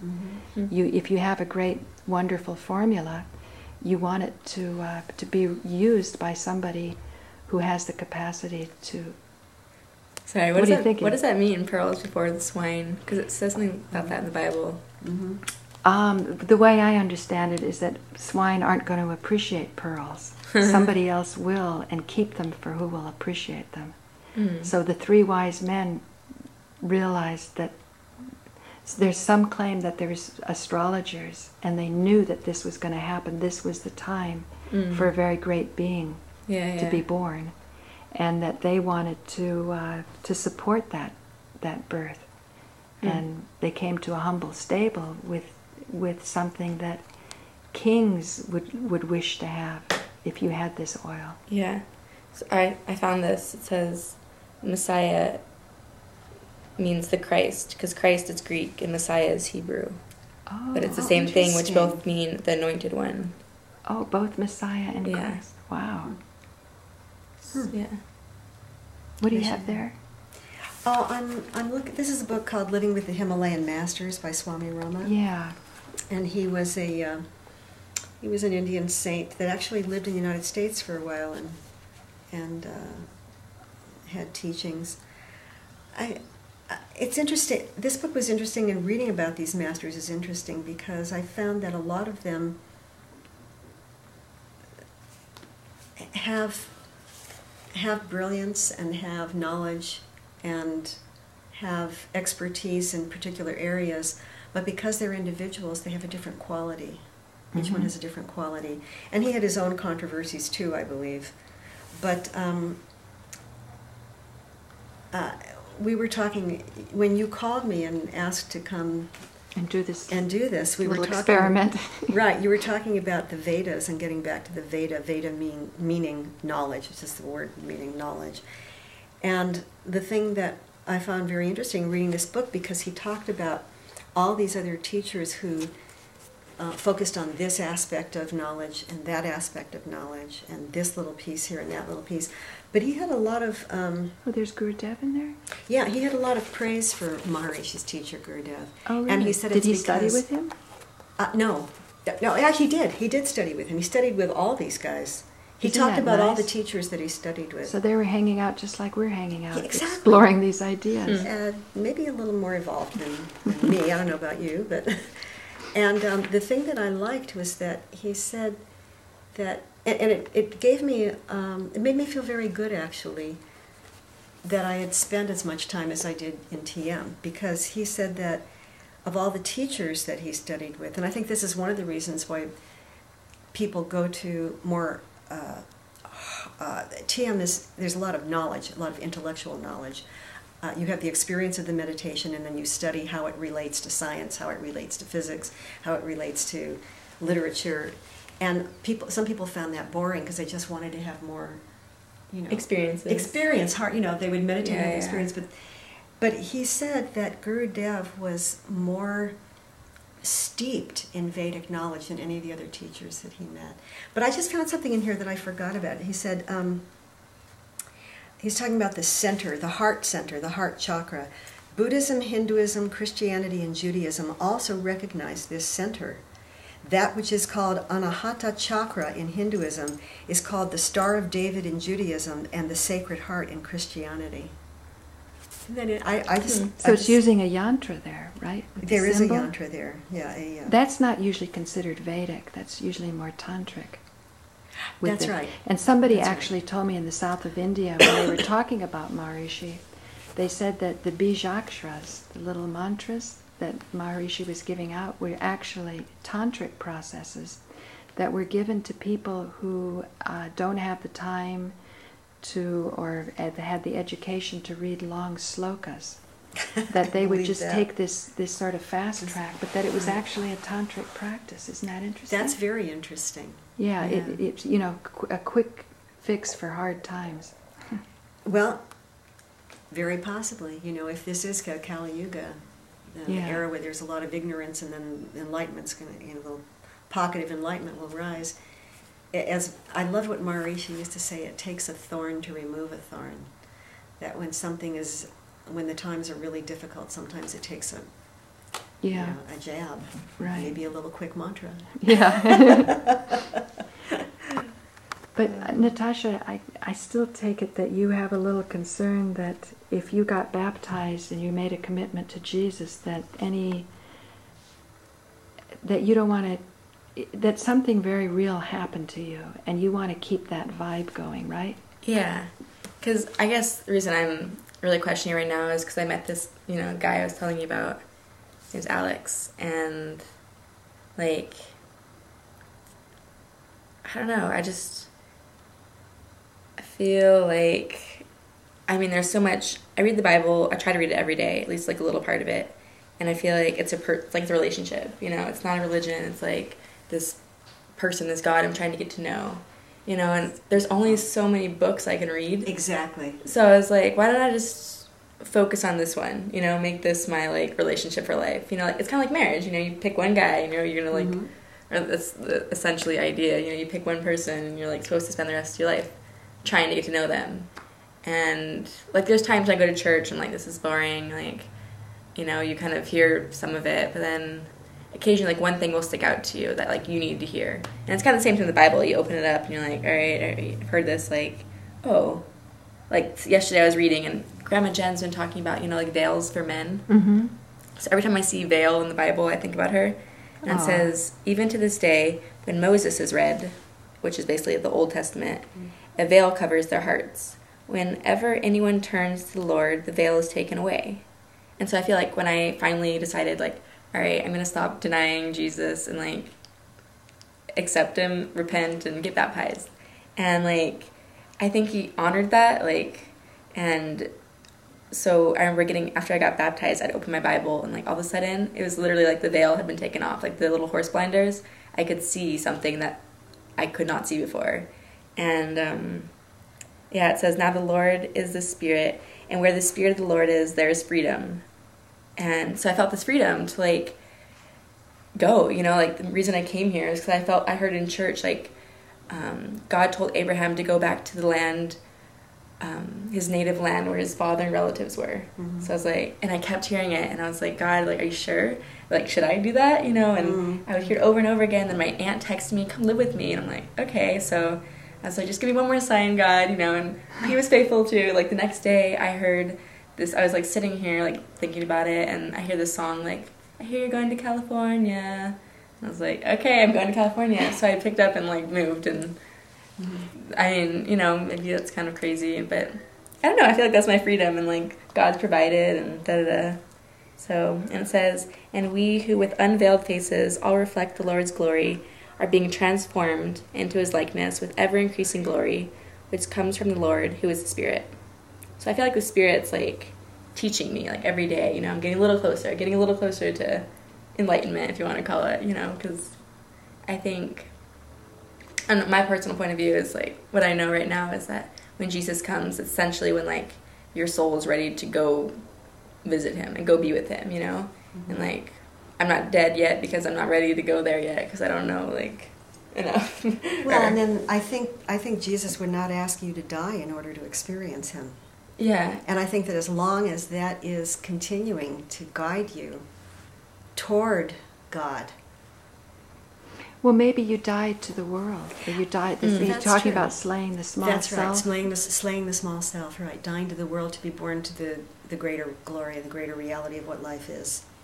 Yeah. Yeah. This morning I was reading, it says, though outwardly we are wasting away, yet inwardly we are being renewed day by day.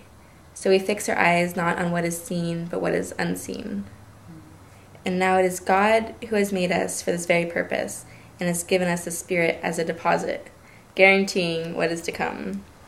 As long as we are at home in the body, we are away from the Lord. We live by faith, not by sight. So we make it our goal to please him, whether we are at home in the body or away from it. For we must all appear before the judgment seat of Christ, that each one may receive what is due to him for the things done while in the body, whether good or bad. That's karma. That's a perfect description of karmic. Have you ever heard in any of your readings or your studies about getting the darshan of the Divine Mother or Jesus or some of the masters? Yeah, actually, that's very interesting that you ask that. There's a young... Or you want to describe darshan for my viewers who might not know I'm not sure darshan? I'm so good at describing it, except that when you're in the presence of a divine being or a person of great spiritual energy and enlightenment, it's as if there's a transmission from heart to heart almost between you and that person that elevates you and that sort of raises you in your consciousness. And you can even get darshan from books. And you can get darshan from books, I understand. Yeah. You can get darshan from an enlightened being through many sources, actually, and many, you wouldn't think of. But there is a young scholar in Berkeley, I think his name, it's Christopher Wallace, I think it is. He's getting a second PhD in Eastern Studies. And I was talking, I ran into him after a yoga class one day, and I was talking with him about, because he said that I said, when an enlightened being dies, where does he go? Because one of the things that Maharishi said was that he no longer needs individuality, and he becomes, one with the cosmos. I said, but there are so many people who have experienced Jesus in their lives and their experience and their mind and their hearts. He said, in the TM movement, by the way, a lot of them were Jews. I always found that so interesting, that it wasn't the conditioning of what somebody would expect. Well, you'll like this. You'll like this because I said, so, and he said, well, what happens is that I don't know if it's the concept of Christ or whatever it is, but it gets concentrated in the person's heart chakra. It's as if it becomes dwells in that little spot in the heart. And he said, and you can do that, or that's a kind of thing that can happen with any master, any person and their master, that they can experience them in their heart. And they take them, even if after they've dropped their body, they can take them into their heart. Which I think is why a lot of Jews probably got attracted to meditation and to Eastern studies, because the embodiment of God was lost in more contemporary Jewish tradition.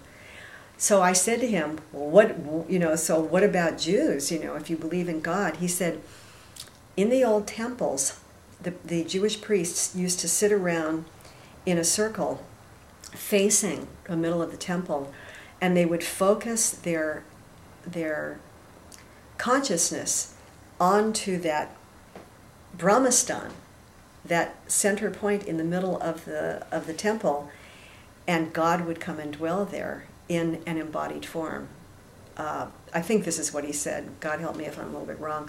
But he said that there was a way that Jews used to experience the embodied form of God, not in, say, Swami Rama or Jesus Christ, but in that point in the Jewish temple, it's the same thing. It would be embodied, I guess, in their heart from the concentration of a transcendental meditation. Doesn't involve concentration, but from the concentration of their intention of experiencing God, they would be able to do it. And I think a lot of But you mean they would focus on a physical spot in the temple? In the temple. Because some have claimed that in Mecca, what's actually in there is a Shiva lingam.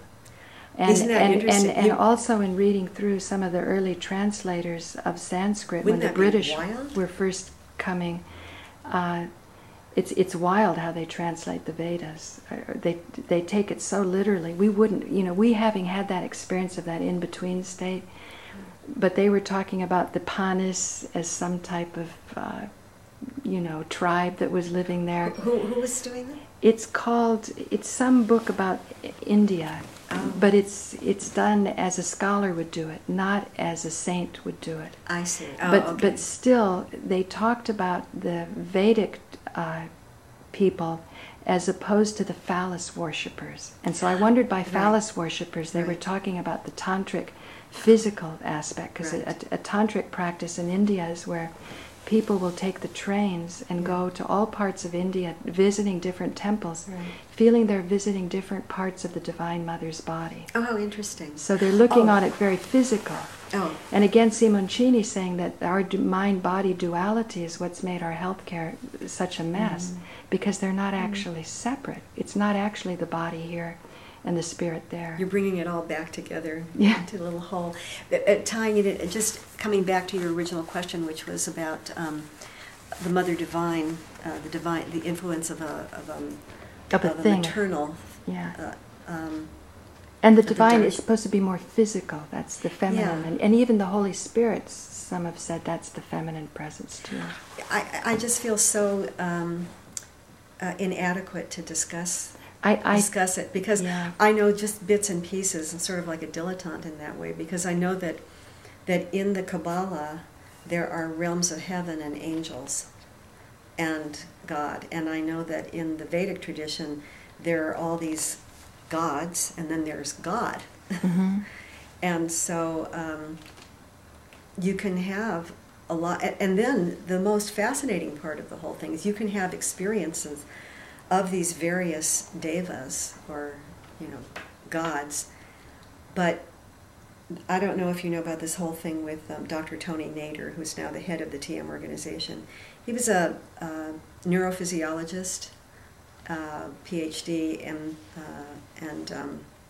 an MD from Harvard, and he wrote a book. He started doing some research equating the Vedas with parts of the body. And he said the more deeply he went into it, the more profound the correlation was. Well, Schwaller de Lubitsch went for a holiday in Egypt at the Temple of Luxor and wound up spending decades mathematically studying this temple, and he called it the Temple of Man because the whole temple was laid out the way the human body is, with fascinating, mathematical connections and things. Right. Well, that's exactly what Tony did. They call him Rajaram now because of what he found. But one of the things I found most fascinating, because an avocation of mine, which was, that had to do with the planets and the brain, but all these little gods, Hindu gods, he found their location in the brain, which confirmed for me something that I have intuited for a long time, which was that you can worship this god, let's say a particular quality like Ganesh, who I love, who's a protector of women and who is the remover of obstacles. You can also worship, Lord of the swastika. And right, the Lord of the swastika, right, the self, self. And so you can worship him as something outside the self, or you can locate him in the base of the brain, which is what Tony Nader did, which I think is fascinating. Yeah. That he was able to locate the function and the structure in the physical brain. So it's not outside of you. Right. It's all in your body. And that's that again ties in with the body being a temple. Some people are offended by the physicality of it all. I get that, because because your ego can take over and you can start to say, I am God. Well, in some sense, yeah, I suppose, yeah. But then when you start identifying yourself as great as God, that's hubris, and that's, where you can get in a lot of trouble, create a lot of problems. And Right. They say that's the downfall of all great healers.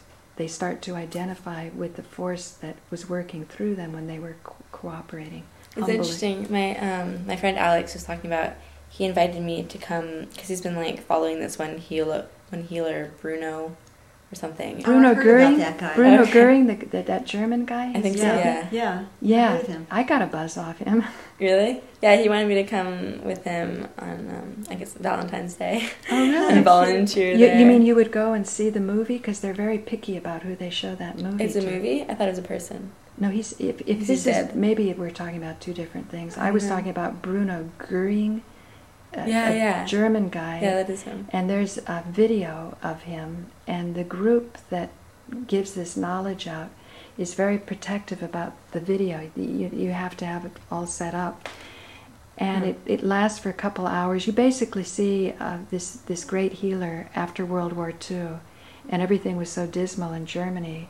And he starts healing thousands of people, and then of course the medical establishment comes after him, and his life is really hell. Is that the same one? Yeah. Oh. I'm pretty sure that's that. Trust me, he's dead. I heard... Okay, yeah.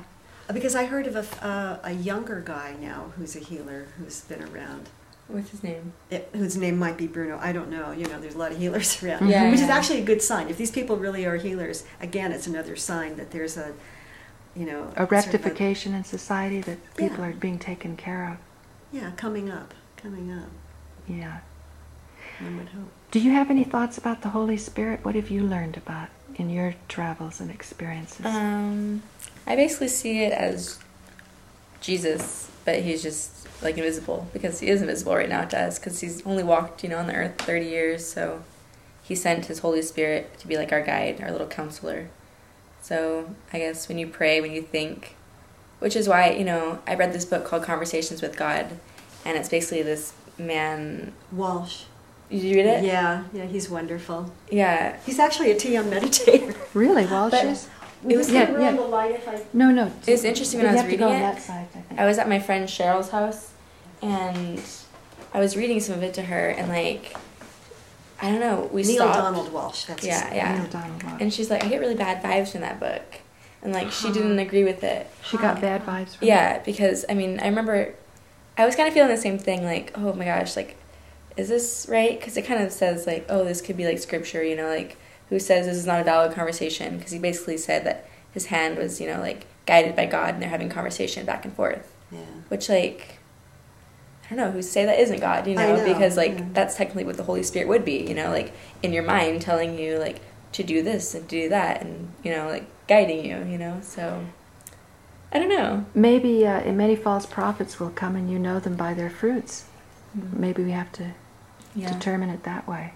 Well, I think it's healthy to have some doubt, you know, because it puts you in a position, I don't know, I think it puts you in a position of asking, you know, checking back with yourself over and over again. Does this seem genuine? Is this right? Yeah. I liked what he said, but I think, you know, your fears are probably based on that whole thing, that if somebody, there's a difference between communicating with God and thinking you're God. Yeah. I don't think he thinks he's God. But it was interesting because, like, but she's just saying, where did it come from? Where did it come from? How do you How verify do you know? that voice is the voice you should be listening to? Right. Exactly, because I've read other books where they're like, oh, there's like 3 voices in your head, you know, one's God, one's you, one's the devil, and I'm like, okay, well then how do you know? You know? Well, this ties in with the Trinity, with the God, you, and the devil. Oh, that's blasphemous. But no, it ties in exactly with what you were talking about in our earlier conversation about mental illness. You do have to be careful and be aware of which voices are speaking.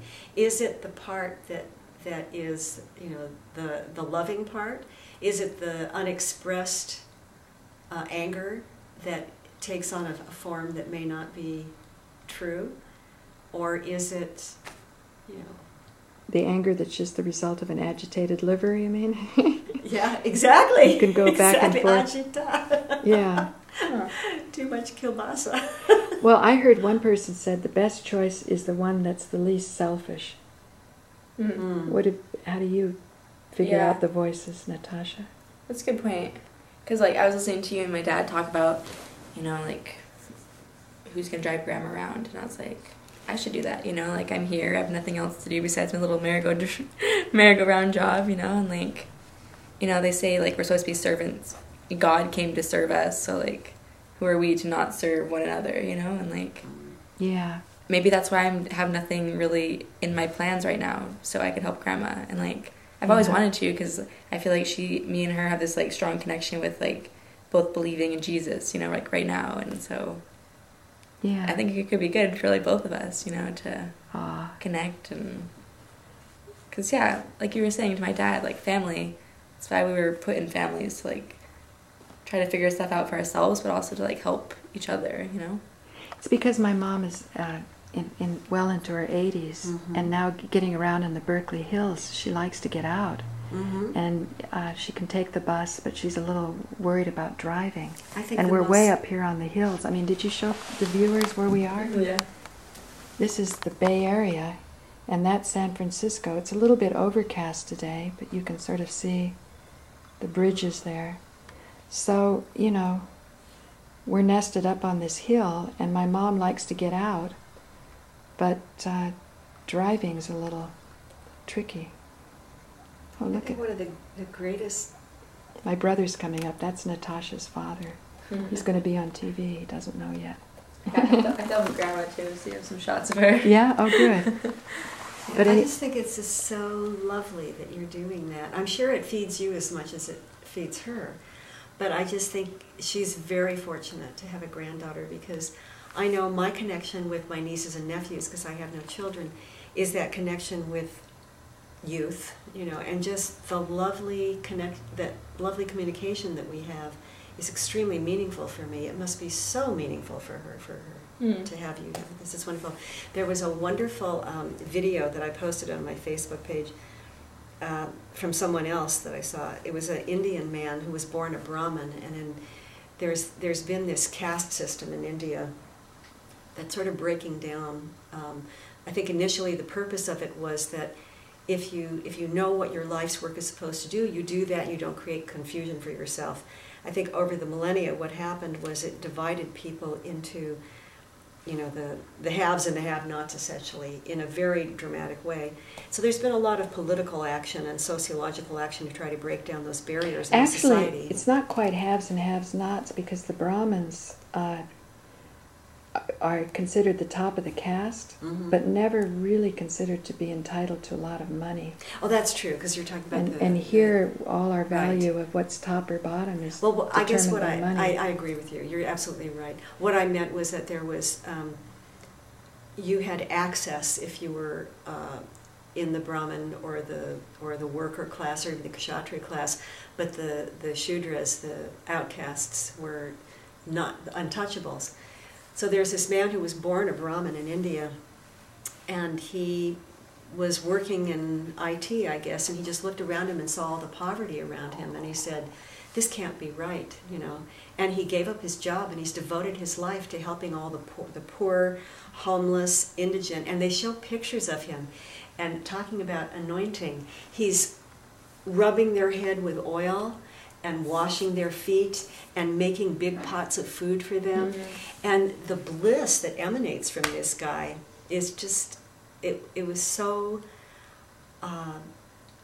liberating to see the possibility of living a full life by being of service like that. Yeah. It's beautiful. Even in a dark time like this. Even in a dark time. When people are so struggling. There's this lady, Heidi Baker, and she's a missionary, and she decided, or felt like God was calling her to Mozambique, and so like after years of preparation, she finally gets there, and she pretty much, sold everything. Her and her husband went over there, and they devote every single day to healing people, spreading the gospel, which is basically healing people and good news and all this stuff. And like there's a video called The Finger of God, I think it's on YouTube, and just she's in it and other healers, just like,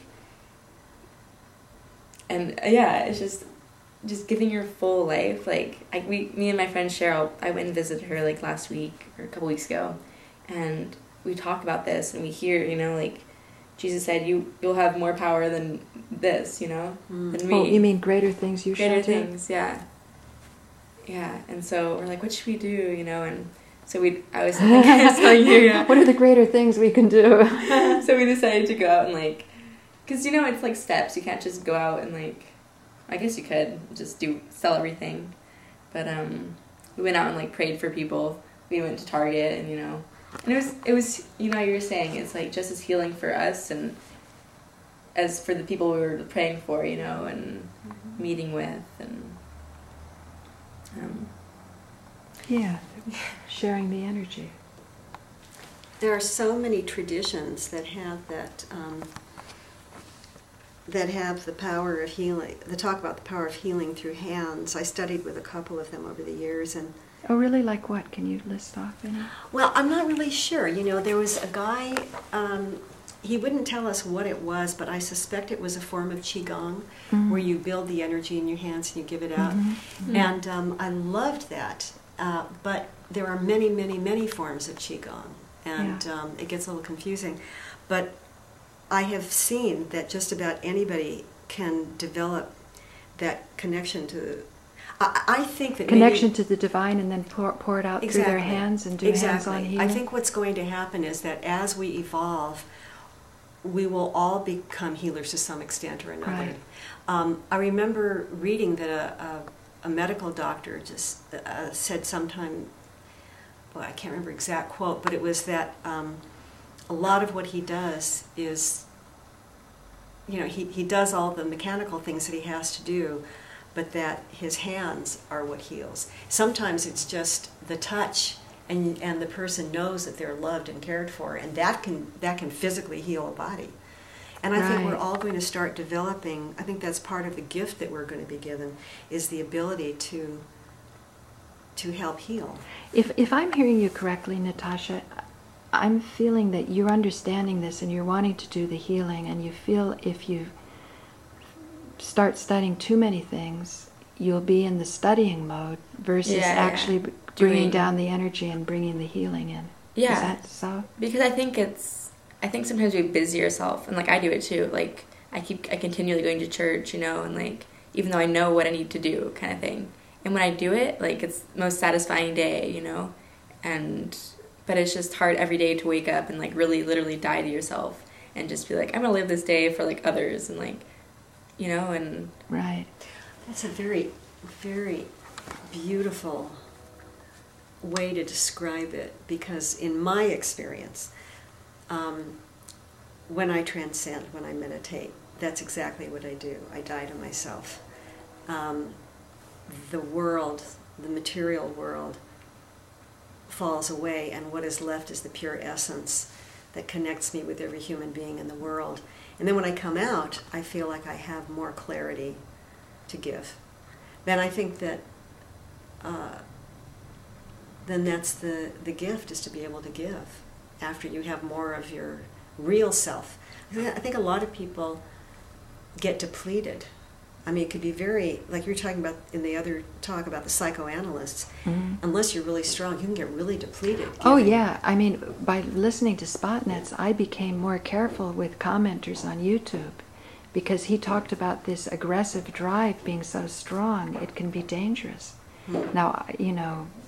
And even like Jesus was depleted, you know, he had to go back out into the wilderness and go meditate and hang out with God for a while. And then he could go to the people, because everybody wanted to like take his energy, you know. That's like, right. The lady touched his robe and was healed, you know. Yeah. And what happened to you? But, you know, I think it's what Maharishi used to say. There's this phrase in Sanskrit, nivartatvam, and Maharishi always translated it as retire. And he said, you retire from the relative world to the absolute, and then you retire from the absolute to the relative, and you have to keep retiring. You replenish yourself, and then you give, and then you replenish yourself, and you give. And through those two steps, then you become extremely integrated, so that you are able to have more of yourself to give. Yeah, you need to be like you're like a cup you need pouring into so you can pour out. Or else if you're just pouring out, you're going to be empty. That's another scene from this movie that I told you that I love so much, The Bishop's Wife. He's meeting with this professor, and the professor serves him some sherry, and the bottle gets emptied. And then when the professor's back is turned, the angel goes like this, and the bottle refills. and he eventually establishes it so the bottle is never empty. And I think that's a terrific image, you know, for where you get to a point where you filled yourself up so much with the divine, with the Holy Spirit, whatever it is, that you never get depleted. Yeah.